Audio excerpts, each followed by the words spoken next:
Hey everybody, welcome to Jimmy's Records and Tapes. I'm Jimmy Pardo, the Jimmy in Jimmy's Records and Tapes. This week, talking about my 5 favorite duets. We've got it on vinyl, CD and cassette. We've got pop, rock, heavy metal, punk, funk, rap, and new wave.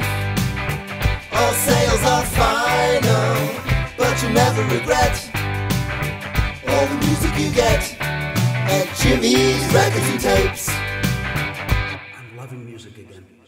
Hey everybody, welcome into the program. I'm Jimmy, as I mentioned, of Jimmy's Records and Tapes. Behind me are the records and tapes. Or is it a green screen? You don't know. Am I on site? Or am I just in a room with no, am I in a void? Am I borrowing John Oliver's room for an episode or two? Just an episode or two, boy! Hey, going to be talking about duets this week. And I yelled, hey, like you were already looking away from your screen.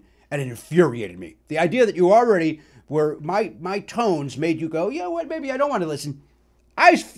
Front, soldier. You understand? I wanted to say front and forward at the same time. Chose to kind of not say any of them. Here we go. What's a duet? You know what a duet is. You don't need me to walk you through it. It's when two people sing. Like Hall & Oates, Jim? I don't know. Spoiler, they're not on the list. Because I don't know. They're a duo, but would we call what they do a duet? I don't think we would. I don't know. For the sake of this here today, it is not. This is when a man and a lady, or a man and a man, or a man and a band group up. Like Queen and David Bowie. Remember when they did that?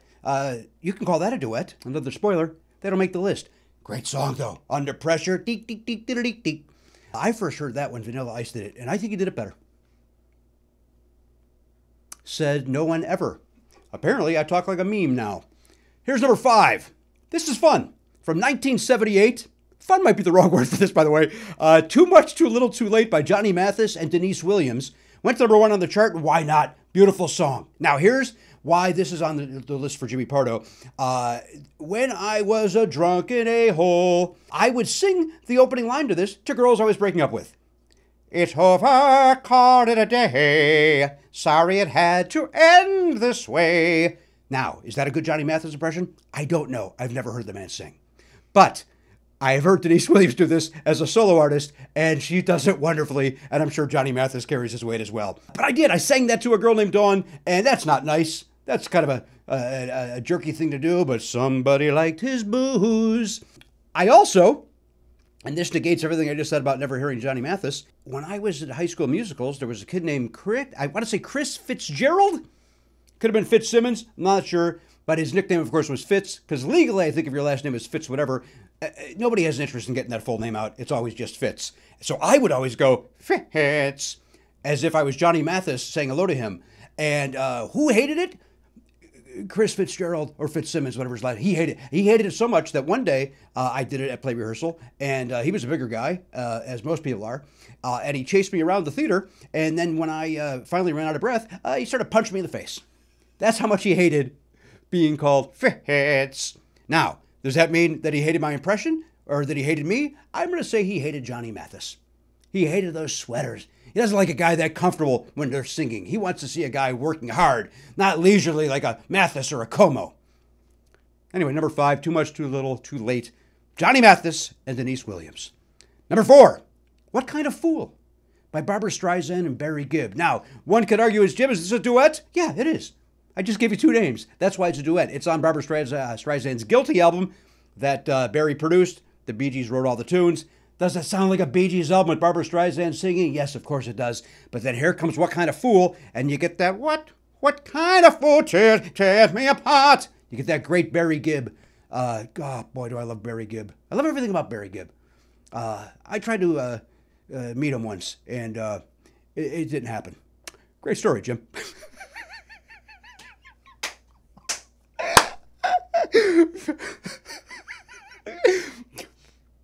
Why do you need to hear the sound of your own voice so much that you thought that sentence was worth anything, you moron?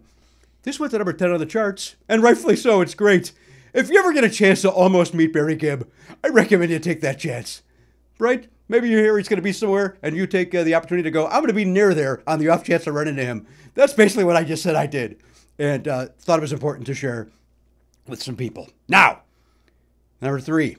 Remember, we're counting them down to number 1. Number 3, Peter Cetera and Amy Grant, Next Time I Fall. This also went to number 1, as did the Mathis and Williams tune. In 1986, when I had moved from Chicago to Pasadena, California, to go to the American Academy of Dramatic Arts, this song was on the charts. People were loving it.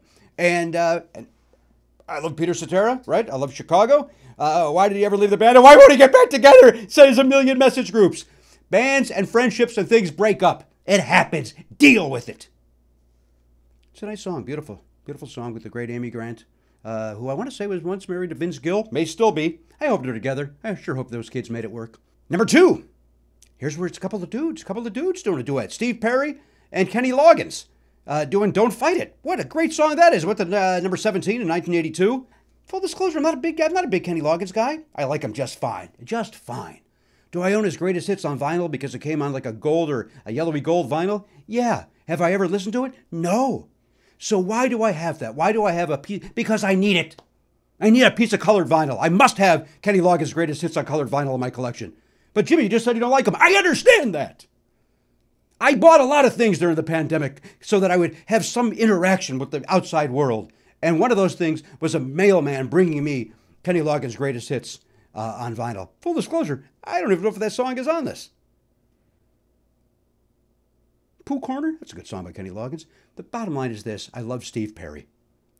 That's the bottom line. Bottom line, I love Steve Perry. And to be a cliche, that guy could sing the phone book and I'd listen to it. Well, good luck finding a phone book in 2021, you jerk.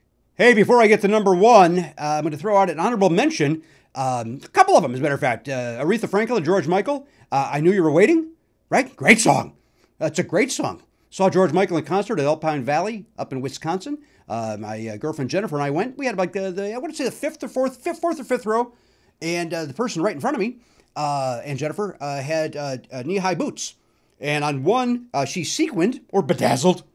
I don't know what what tool she used. She put the name George on one boot and Michael on the other boot and would do this through the whole show. George, Michael, George, Michael, George, Michael. There's no way George Michael saw it. We were not close enough for George Michael to see that. So the only two people that really saw it were me and Jennifer, because she literally held them blocking Jennifer's face and my face the whole time. George, Michael, George, Michael. And that's my George Michael situation. Am I mad at George Michael for that? A little bit. Right? He liked boots. As a child, I'm told that he loved the story Puss in Boots. I'm told that George Michael liked that, and that's why this girl brought these boots. I'm told that by the voices in my head just seconds ago. Also want to mention Islands in the Stream by Kenny Rogers and Dolly Parton, because God forbid we go a day without mentioning Dolly Parton in this country. We must discuss Dolly Parton any opportunity we can. We don't deserve her!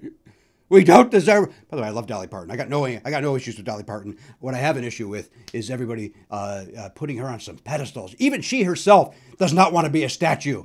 Quit erecting the statue of Miss Parton. Here's your number 1 duet. It's a tie. Now, one would say, Jim, how could there possibly be a tie at number 1 if it's a list of 5? I know. I don't get it either. Why don't I just drop that number 5 off there and then make it? I don't know. But this is how I did it. It's hard to decide these things. Here's your tie. You're going to understand it. They kind of go hand in hand in a way. Endless Love by Diana Ross and Lionel Richie. Right? Great song. 9 weeks at number 1 in 1981. A movie that I saw because I lied to my friends and I said, oh man, it's all about nudity. And so I talked them going to go in to see this sappy love movie, Endless Love. I also did that with, guess who shows up in this story again? Dolly Parton. We don't deserve her. We just don't deserve her. Best Little Whorehouse in Texas. I convinced my buddies that it was about an actual whorehouse and that we would see nudity.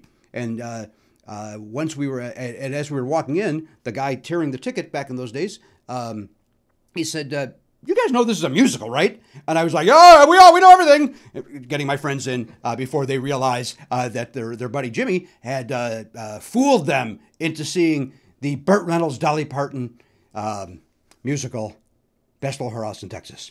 Is Burt Reynolds in that? I think of Rhinestone. Is he in both of them?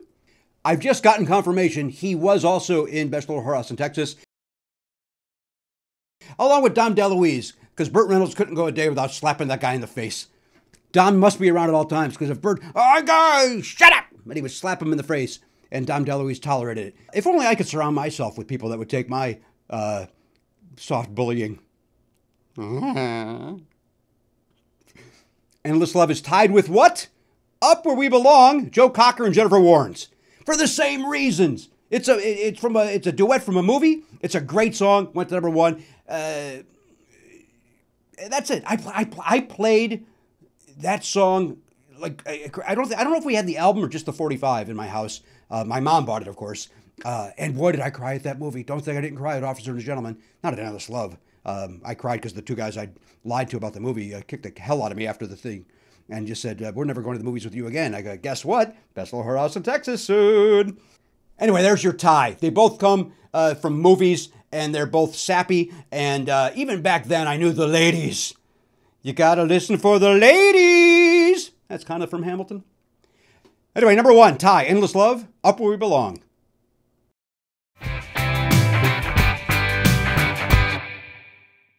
It is now time for this week's Jimmy's Choice. This comes to us from @ClydeTombaugh. @ClydeTombaugh. He's asking for Bay City Rollers versus Sweet, or The Sweet, if you want to be that pedantic a-hole, which some people do, even though on some of the albums they just go by Sweet, and some they go by The Sweet. Anyhow, Bay City Rollers versus The Sweet. I don't know why these two were chosen. I don't know if they're from the same land. As you know, I do little or no research on this program whatsoever.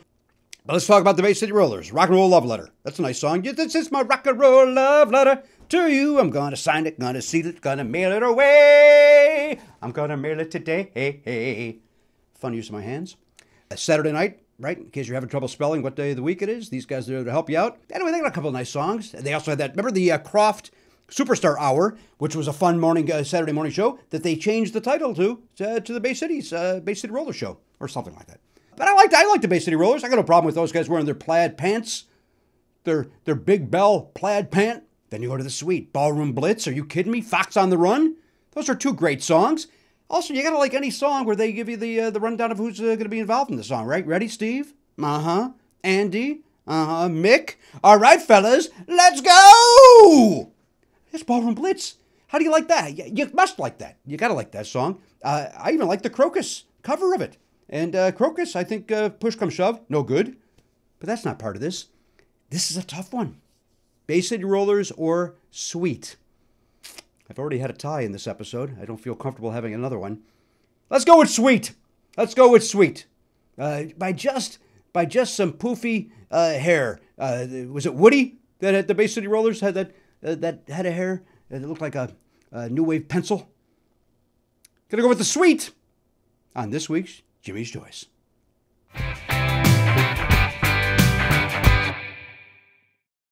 Hey, thank you so much for watching this week's Jimmy's Records and Tapes. If you liked it, click the like button. Also, there's a Spotify playlist. Search for Jimmy's Records and Tapes on Spotify. Some nice listener put together a list of all the songs and artists that I've been speaking of.